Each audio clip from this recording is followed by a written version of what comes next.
You ask Tiger to solve.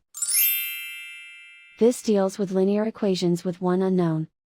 The final result is y equals -7/81. Let's solve it step by step. Group all constants on the right side of the equation. Subtract 12 from both sides. Group like terms. Simplify the arithmetic.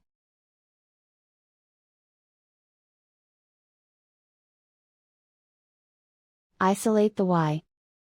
Divide both sides by -81. Cancel out the negatives. Simplify the fraction.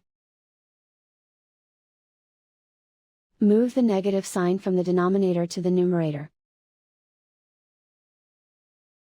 And so the final result is y equals -7/81.